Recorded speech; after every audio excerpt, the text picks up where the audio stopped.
बैठा हमारो रे अरे हो बैचर भैया रे ओ बैचर भैया रे झरिया बैठा मरिया जाओ रे होया रे झरिया बैठा मरिया जाओ रे मोहन गाছের নৌকা বাইছা রে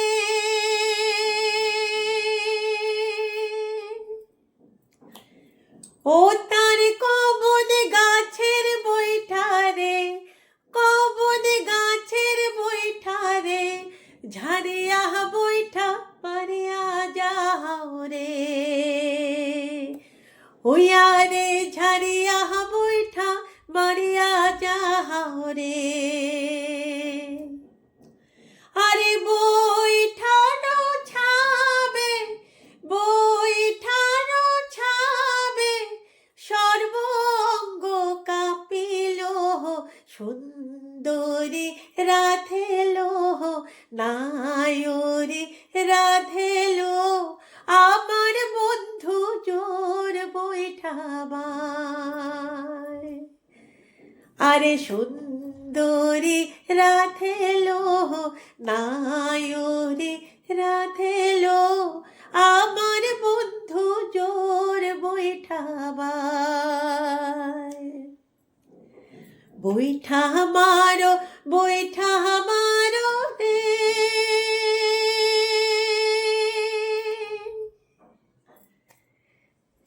আরে ও বাইচার ভাইয়া রে ও বাইচার ভাইয়া রে ঝারিয়া বৈঠা মারিয়া যাও রে ওয়া রে ঝারিয়া বৈঠা মারিয়া যাও রে ওয়া রে ঝারিয়া বৈঠা মারিয়া যাও রে তোমার ডিঙা আইলো রে জোর বৈঠা বায়া বাইরে করো চাইলন বাতে ডিঙা না পড়িয়া তোমার ডিঙা আইলো রে ও তোমার ডিঙা আইলো রে জোর বৈঠা বায়া বাইরে করো চাইলন বাতে ডিঙা না পড়িয়া তোমার ডিঙা আইলো রে চাইলন বাতে ধরে মারিয়া ও মারিয়া বাইরে হয়া দেখো রে বাইরে হয়া দেখো রে তোমার ডিঙা জিতিয়া আইলো রে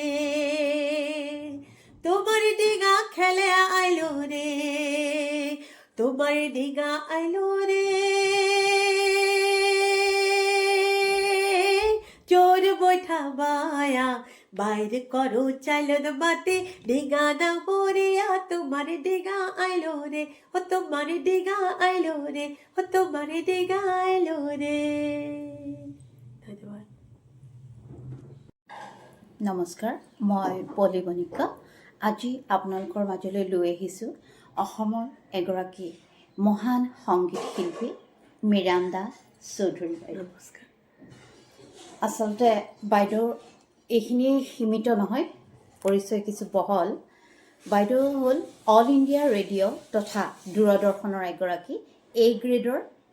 গোৱালপৰীয়া লোকগীতৰ শিল্পী। তদুপৰি ভাৰত চৰকাৰৰ বৰ্হি পৰিক্ৰমা মন্ত্ৰালয়ৰ অধীনস্থ ভাৰতীয় সাংস্কৃতিক সম্বন্ধ পৰিষদৰ এগৰাকী নিৰ্বাচিত শিল্পী। শেহতীয়াকৈ ভাৰত চৰকাৰৰ সাংস্কৃতিক মন্ত্ৰালয়ৰ অধীনস্থ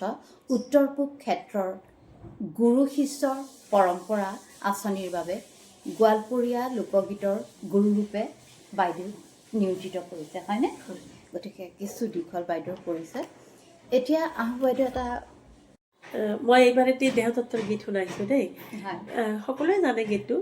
সকলোৱে ভালো পায়। ও জীৱনৰে হয়। এই গীতটিত ইমান মানে কথাখিনি আপুনি শুনিব, জীৱন বুলি মোৰ নিজৰ আত্মাৰ লগত কথা পাতিছে এগৰাকী ব্যক্তিয়ে, যে আত্মা যেতিয়া আমাৰ দেহৰ পৰা ওলাই যায় তেতিয়া চাবচোন আমাৰ ঘৰৰ মানুহ আমাক মৰম নকৰা হৈ যায় এনে অলপ কান্দিব দুখ প্ৰকাশ কৰিব বা দুখ কৰিব কিন্তু আমাৰ দেহখন লগে লগে ওলাই লৈ বাহিৰত লৈ গ'ল আত্মাটো ওলাই যোৱাৰ লগে লগে বাছ হৈ গ'ল তাৰপিছত তাক ফুৰিব বা কোনো মৰম নকৰে তাৰপিছত ভাগ বাতৰা হ'ব হা কোনে কি ল'ব কোনে কি পাব সম্পত্তি এইবোৰ আহি গ'ল তাৰমানে জীৱনটোৰ লগত মানুহৰ যিটো সম্পৰ্ক সেইটোৱে প্ৰকৃত সম্পৰ্ক তাৰমানে সেইটোৱে আত্মাৰ সম্পৰ্ক যে কয় আত্মা নিজৰ আত্মাৰ লগত নিজৰ সম্পৰ্কটো সেইটোৱে আচল বুলি হয় সৌন্দৰ্য জীবনেৰে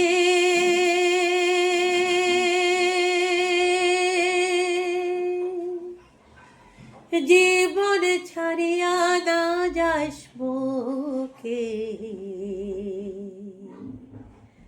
তুই জীবন ছাড়িয়া গেলে আদর করিবে কাহায় জীবনেরে আরে তুই জীবন ছাড়িয়া গেলে আদর করিবে কাহায় জীবনেরে আরে কচু পাতের পানি যেবনেরে ওই ও জীবন টলমল টলমল করে ওই মতো মানুষের দেহা কখন ঢলিয়া পরে জীবনেরে আরে ওই মতো মানুষের দেহা কখন ঢলিয়া পরে জীবনেরে আরে ভাই বহলো ভাতি যা বলো রে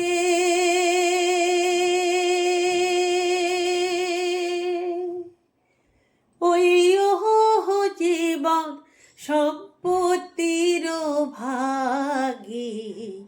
আহাকে করিবে ভাগ বাটেরা পিছে করিবে গতি জীবনেরে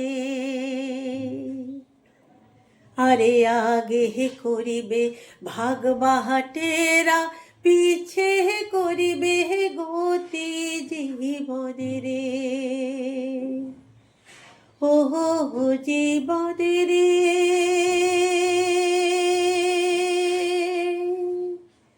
জীবন ছাড়িয়া না যাস মুখে তুই জীবন ছাড়িয়া গেলে আদর করিবে কাহায় জীবনেরে আরে তুই জীবন ছাড়িয়া গেলে আদর করিবে কাহায় জীবনেরে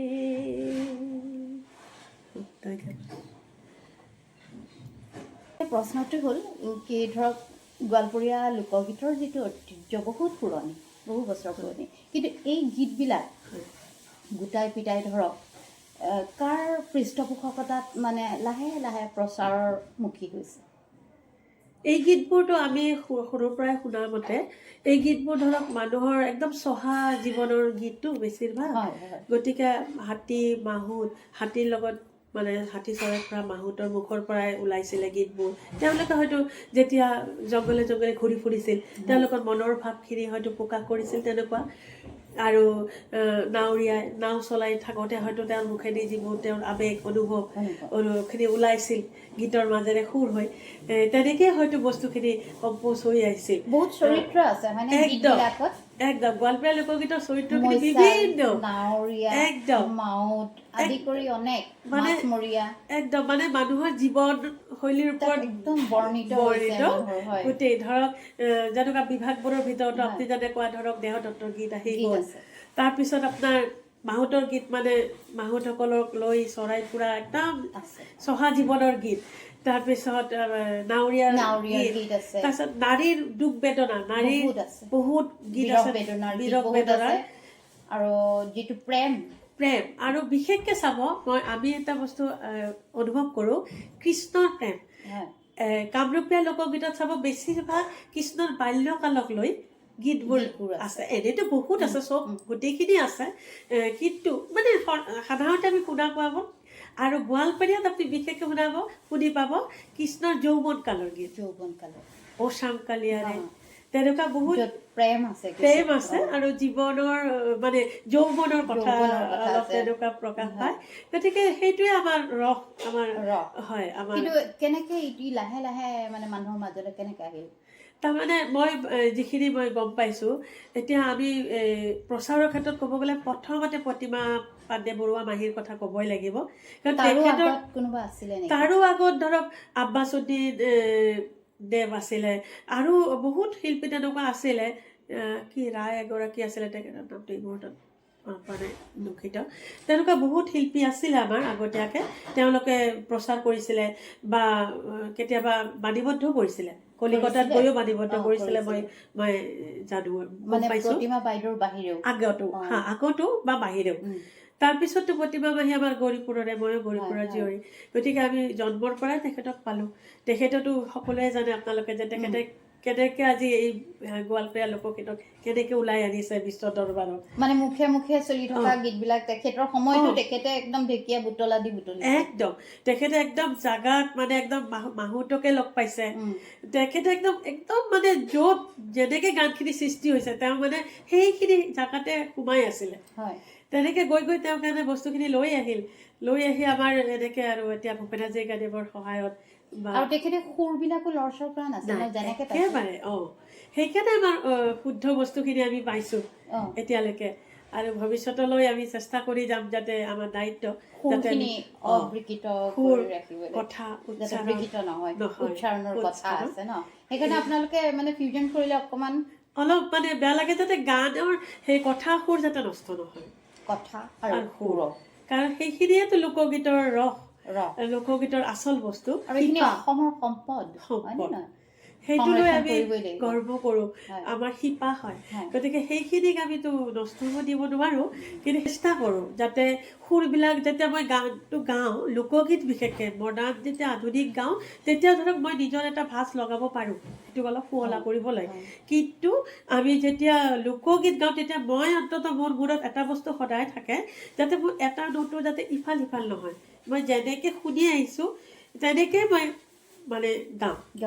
যাতে বস্তুটো তাৰ ৰসটো আচলতে তাতে সোমাই আছে গতিকে সেইটোক মই হাত দিব নোৱাৰোঁ এতিয়া ধৰক আমাৰ যিমান দিন গৈ আছে আমাৰ বাদ্যযন্ত্ৰ আমাৰ টেকনিকেল বস্তুখিনি এইবোৰতো উন্নত হৈ আছে গতিকে সেইখিনিতো আমি গ্ৰহণ কৰিব পাৰিব লাগিব নহ'লেতো মই আগবাঢ়িব নোৱাৰিম সেইখিনি আগবঢ়াৰ কাৰণে আমাৰ যিখিনি ছাপোৰ্ট প্ৰয়োজন আমি ছাপোৰ্টটোহে ল'ব পাৰোঁ কিন্তু আমি বস্তুটোৰ পৰা ফালৰি কাটি যাব একদম নোৱাৰিব সেইটোৱে শব্দ হওক সুৰ হওক ফালৰি কাটিব নোৱাৰে যিটো ছাপোৰ্ট সেইটোত আপোনালোকে অকণমান যোগ বিয়োগ হ'ব পাৰে আৰু ইয়াৰ গোৱালপৰীয়া লোকগীতৰ যিখিনি বাদ্য সেইখিনি কওকচোন বাৰু সেইখিনি অলপ আছুতীয়া বেলেগ সেইটোত যিটো ঢোল বাজে আমাৰ গোৱালপৰীয়া ঢোল সেইটোতো বহুত মানে স্পেচিয়েল চবেই জানে সেই ঢোলটোৰ পালেহে আমি আচল গোৱালপৰীয়া গোৱাৰ মজাটো ৰসটো আহে ঢোলৰ লগতে আপোনাৰ খোল ইউজ হয় আগতে বহুত আগত খোলেই ইউজ হৈছিল বেছিকৈ খোল ইউজ হয় ঢাক ইউজ হয় কিছুমান বিশেষ কিছুমান গীতত ঢাক ইউজ হয় তাৰপিছত বাঁহীটো আছে বাঁহীৰ লগত চানা ইউজ হয় দুতৰা চাৰিন্দা তাৰপিছত জুডুকা এইবোৰতো লাগিবই এইবোৰ কিছুমান বাদ্যযন্ত্ৰ থাকিলেহে গোৱালপৰীয়াৰ আচল ৰসটো উপভোগ কৰিব পাৰি আৰু এতিয়া আৰু এটা প্ৰশ্ন ধৰক আপুনি ইমান সুন্দৰকৈ আজি আপোনাক আমি দেখিছোঁ আপুনি গীত গাইছে আমি সুৰৰ মাজত মজি গৈছোঁ এই যে আপুনি যিটো লৈ আহিলে গৌৰীপুৰৰ পৰা আপুনি ইয়াৰ শিক্ষাটো কেনেকৈ পালে তাৰমানে মই যিহেতু ক'লোঁ গৌৰীপুৰত আৰু মোৰ ঘৰ প্ৰতিমা মাহী দিছে ওচৰত গতিকে মই তেনেকৈ সৰুৰ পৰা শুনিছোঁ আৰু প্ৰতিমা মাহীৰ লগত সংগত কৰা আমাৰ বিমল মালি খুৰা আমি তেখেতক কলু কাকা বুলি মাতোঁ আমাৰ তাতে তেওঁৰ ঘৰৰ মোৰ ঘৰৰ একদম জাষ্ট মুখৰ আগত গতিকে তেওঁৰ পৰা মই জন্মৰ পৰাই শুনিছোঁ ঢোল ঢাক আৰু গীতখিনি শুনিছোঁ মোৰ দেউতাও গাইছিলে মোৰ আজু ককা তেখেতেও মানে কীৰ্তন ঢোল খোল যে খোল পৰিৱেশন কৰিছিলে মানে জন্মৰ পৰা শুনি শুনি কাণত শুনি শুনি গোৱালপৰীয়া লোকগীতটো আহি গৈছে অট'মেটিক সেইটো কাৰণে তাৰপিছত ধৰক মই ভুৱন ছাৰৰ ওচৰত কুচানৰ হেৰি কৰিলোঁ শিক্ষা ল'লোঁ কুচান ৱৰ্কশ্বপ কুচানখিনি শিকিলোঁ আৰু গোৱালপৰীয়া লোকগীতটো মই প্ৰতিমা মাহীৰ পৰা সৰুৰ পৰাই শুনি শুনিয়ে বিশেষকৈ মই তেওঁৰ কথা গোৱালপৰীয়া লোকগীতৰ ক্ষেত্ৰত কওঁ মই জন্ম আৰু আপোনাৰ পৰা আৰু এটা গীত শুনিব বিচাৰোঁ হয় মই এইবাৰ এটি বিয়া গীত গাইছোঁ দেই এইটো মানে আমাৰ তাতে মুছলমানসকলৰ বিয়া গীত বুলি বেছিকৈ প্ৰচলিত আৰু গীতটো কিন্তু এই গীতটোত আপুনি মন কৰিব সুৰটো আমাৰ মানে ইতিহাসত আৰু ধৰক মোগল যেতিয়া আহিছিলে তেতিয়াতো আমাৰ ইয়াত তেওঁলোকে হেৰি কৰিছিল সেই সময়ৰ যেন তেতিয়াৰ যেন কিবা এটা সুৰ তেখেতসকলৰ পৰা অহা আফগানিস্তানৰ ছাইডৰ বা সেইসকলৰ তেখেতসকলৰ যেন সুৰৰ এটা প্ৰভাৱ এই গীতটোত পৰিছে এই গীতটোত যেন আছে লোকগীতবিলাক মানে সীমা ভৌগোলিক সীমা চেৰাই যায় একদম মানুহৰ মুখ বাগৰি অহা গীতটো সীমা পাৰ হৈ যায় তেনেকুৱা মানে এইটো মোৰ ধাৰণা বা আমি আলোচনা কৰোঁ যে এইটো এনেকুৱা এটা হোৱাৰ সম্ভাৱনা আছে আৰু ইয়াৰ লগত আমাৰ সচৰাচৰ প্ৰচলিত সুৰৰ লগত অকণমান যেন বেলেগ অকণমান যেন আহি আছে তেনেকুৱা লাগে কিন্তু লোকগীত হয় লোকৰ মুখে মুখে গোৱা গীতে আমি গাম ঠিক আছে এইটো মই অকণমান শুনাইছোঁ এইটো এটা মজাৰ গীত তাৰমানে গোলাপীৰ পেননে শাড়ি গোলাপীকে দেব না গোলাপীর পেদনে শাড়ি গোলাপিকে দেব না ঘোর হেলানি দিয়া নাচ রে গোলাপি কবর হেলানি দিয়া নাচ রে গোলাপি গোলাপির গায়ের জামা গোলাপিকে দেব না গোলাপির গায়ের জামা গোলাপিকে দেব না ঘোর হেলানি দিয়া নাচ গোলাপি গার হেলানি দিয়া নাচ গোলাপি গোলাপির গালার মালা গোলাপিকে দেব না গোলাপির গালার মালা গোলাপিকে দেব না ঘোর হেলানি দিয়া নাচ গোলাপি গার হেলানি দিয়া নাচ গোলাপি গোলাপির কানের সোনা গোলাপিকে দেব না গোলাপির কানের সোনা গোলাপিকে দেব না গোর হেলানি দিয়া নাচ গোলাপি কবর হেলানি দিয়া নাচ গোলাপি গোলাপির হাতের শাখা গোলাপিকে দেব না গোলাপির হাতের শাখা গোলাপিকে দেব না গোর হেলানি দিয়া নাচ গোলাপি কবর হেলানি দিয়া নাচ গোলাপি গোলাপির সীতার সিন্দুর গোলাপিকে দেব না গোলাপির সীতার সিন্দুর গোলাপিকে দেব না গোর হেলানি দিয়া নাচ গোলাপি কবর হেলানি দিয়া নাচ গোলাপি গার হেলানি দিয়া নাচ গোলাপি এই টাইপৰ আৰু